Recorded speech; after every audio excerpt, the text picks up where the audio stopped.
Hi crafty friend, it's me, Justine Dvorak from Stationery by Justine, where when I craft, my world stands still. I hope you're doing so well. Today is Valentine's Day, so if you celebrate that, happy Valentine's Day. Today I'm going to make a card that is St. Patrick's Day themed, and this is celebrating the new release from Pajama Crafter Stamps. They have a few stamp sets that are coming out today, so go ahead and check out the link in my description for seeing all of those. But today I'm going to work with two really fun ones and make a special card. Now this is going to be a two-part video, so part 2 will be linked right below. It comes out the same minute that this part comes out, so you won't have to wait and search and forget about it. But I'm using the waffle die, the die from Waffle Flower, the postage stamp one, and I'm combining two stamp set from Pajama Crafter Stamps. One is called Happy St. Patrick's Day and You're My Pot of Gold. So I'm mixing them up because they kind of coordinate, in my opinion. They're both St. Patrick's Day themed stamps. One has some cats and one has a really cute leprechaun. And the fonts are just out of this world. So I'm just kind of stamping carefully onto the different postage pieces. And I'm going to make kind of a little collage here with my postage stamps. So some of these stamping situations involve kind of some careful stamping. So on this one, I'm just wiping any excess ink off with a little cloth that I keep in my craft room. On another little piece, I might use a Post-it note, or I might do a little bit of cutting, but I honestly think that this is a really fun way to make your card, like to stretch your card supplies and to use a few different things together and also use pieces of your stamps. Like this is the leprechaun, and the first piece was the first stamp I did, and this is the second stamp, and it just kind of stretched the supply. So you'll see that there's a teeny little shadow on the top of the pot of gold, but when it's finished, it doesn't even really show up at all. So I'll just give this a little quick clean. I do have several stamp cleaners in my craft room. I don't really have a favorite for water-based stamps. I have one from Ranger that is bubblegum flavored. It's so strong. Honestly, I don't even know when I got that, maybe last year, and I still have quite a full bottle of it. Well, now that I'm looking at it, it's about halfway gone. So maybe when that's over, I'll try something else on. But anyway, now this piece, spoiler alert, I end up redoing. So I'm going to leave it in the video though, because I like that I used this masking technique with the Post-it note. So I grabbed this small Post-it note and put it over the sentiment area because I didn't want, in this situation, the sentiment to be stamped. So I just put it on to my stamped area, and then I added some tape. So technically you could probably just use a scrap piece of paper. It doesn't have to be a Post-it note. And then that just is covering the part I don't want stamped. Then I'm going to ink it. By the way, I don't think I said what ink I'm using. I'm using black from Memento ink. It's water-based, Copic friendly, all the good things. All right, then I take off that Post-it note and then I stamp. Then that sentiment won't have any ink on it, so when I stamp, it will give a clean look. So that stamps out perfectly. Hello, beautiful. But then I decide later that I'm going to redo it because I mess up the sentiment on it later. So anyway, that's all good because it's just one little stamp that I have to redo, but that's okay. All right, now my next one, I'm going to bring in some of the more St. Patrick's Day kind of theme here. So I'm going to grab some of the shamrocks and kind of make little backgrounds and bring in some of the cats as well. So if you haven't checked out the stamp set, you'll see that there are these adorable cats. They both have hats. I just love them. And then the one cat has a pot of gold that is fish.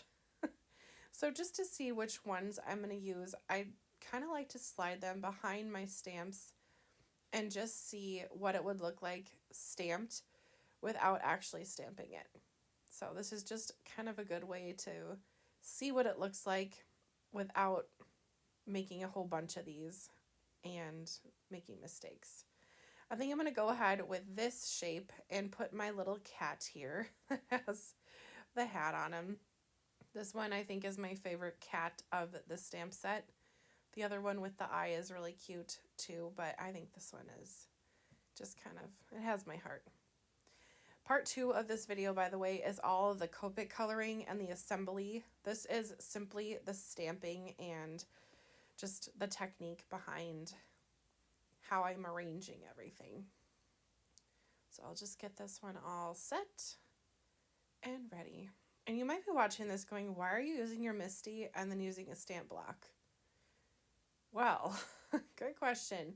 I'm using my Misty because it is providing a little bit of like a squish.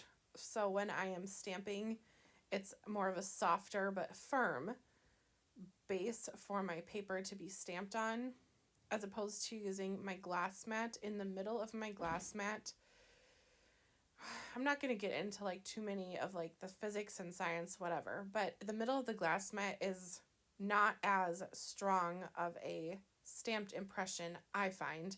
So if I'm going to be stamping right on top of my glass mat, I will go to the corner because that's where one of the little feet are, but I just like to use my Misty when I am stamping, even if I'm not using the whole swinging door mechanism side of it. And I find that I have way more control with positioning my stamps for a project like this when I'm using my stamp block, because I might use some of the Post-it note with some tape, or I might use a little bit of masking, or I want the stamp to hang off the edge. So I find that using the stamp block for this situation just works a little bit better. Then for this little section here, I just want to touch base as we go, but I'm taking the small and big little shamrock and just making this one a full-on panel. So I'm going to be cutting off the little frilly edges of each of these stamped images for my finished project. So if some of it hangs off the edge, it's not a big deal to me at all. Now for my second little cat, I'm going to put it kind of at a little bit of an angle because I want it to show the pot of gold but not get rid of the hat. So it might look a little strange, but on the finished project it looks just fine. And then I'm going to finish this little section with adding lots of little shamrocks behind it. As I'm going here, I'm keeping all of my little pieces in the same arrangement that they are going to be on my finished project, because I want to keep in mind like the overall composition of my project. So if I'm going to put little shamrocks behind my two cats, I have my little shamrock panel right above my leprechaun there. And so that will keep the eye, if you will, moving from top to the middle, or top right to middle left to top to bottom right. So kind of doing a little bit of a zigzag. And then my beer mugs, my leprechaun, and my pot of gold are kind of zigzagging across the card the other direction. And that's not a concept I've made up. That is just something I learned back in art class, back in probably middle school, about movement. And I consider card making art, so there's that. But in art, movement is really important, especially when you're thinking about the viewer's eye and how they interact with a piece. And if the viewer has to interact with a piece by moving your eye around, it just creates an extra special little engagement with the viewer and the piece of art. Here I am again, using a little bit of some masking. I find that just using a little bit of tape like that is super easy. So again, back to the movement, I'm stamping hooray down here by the cat. And then up by my beer mugs, I'm going to stamp hip hip, which is the other part of the sentiment. So hip hip and then hooray. So here we go with the hip hip. And you'll see on my second beer mugs panel that I just put out, that is the beer mugs have moved down on my second attempt. So I will just stamp out the hip hip, and I'll just remove that little panel, and now we have sip sip. Hooray. I forgot it said sip sip and not hip hip. I think that will make it work. So there's the sip sip, and then we'll add the other one. So if you have any questions about stamping or anything, I'd love to know in the comments. One of my videos that I put on the Pajama Crafter Stamps website December was all about embossing, heat embossing with stamping, and just giving some basic tips and tricks. So nothing is too small or too complicated. I would just love to help you if you have any questions regarding card making or stamping, whatever. I'm not a Copic expert, but I do enjoy Copic coloring, and I enjoy learning how to do it better every day, so I can try to help there. But there's definitely lots of videos online and lots of videos that can help with new techniques. So don't be afraid to try something and just see what happens. Make some art, make some of a mess, you know? I did end up cutting apart some of the shamrocks. On the stamp set, they come like a big and a small together. And I did cut them apart because you can still use them as they are. They're just as good, but I just wanted lots of flexibility for stamping the shamrocks how I wanted to, so I definitely did that. And it's not the first time I've done that with stamps in my craft room. I find that you have to just do what works for you. And like I said before, make a mess, make some art. It's just paper, it's just ink. If you make a mistake, you can either get creative and try to fix it, or you can just make another. Paper can be expensive, but you can practice with low stakes and make something until you get what you want. And I mean, even the most experienced card makers, I'm sure if you go back and look at their beginning cards, you can definitely see that things progress. I think that's one of the benefits of having your work put up somewhere. Like if you just put an Instagram account, even if you don't make it public, just put it up so you have all of your pictures of your finished things in one space, and you can scroll and see your progress. I think that is really neat to see yourself improve.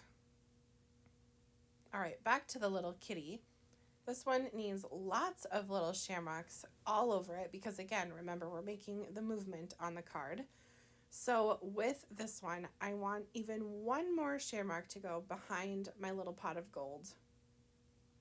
So that will finish up this little piece. Like I said, check out part 2.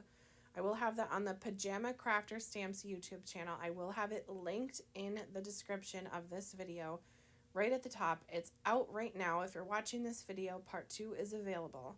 So click to part 2 and leave a comment on part 2's video and say that you're here from part 1 or something fun like that. Anyway, be sure to check out Pajama Crafter Stamps' new release if you have not yet, and we'll see you over on the part 2. Oh, and by the way, there's a little Instagram hop happening on Instagram, so check out my Instagram, Stationery by Justine, and you can see the Instagram hop featuring the Pajama Crafter Stamps' new release here today. All right, we'll see you next time. Bye, crafty friend.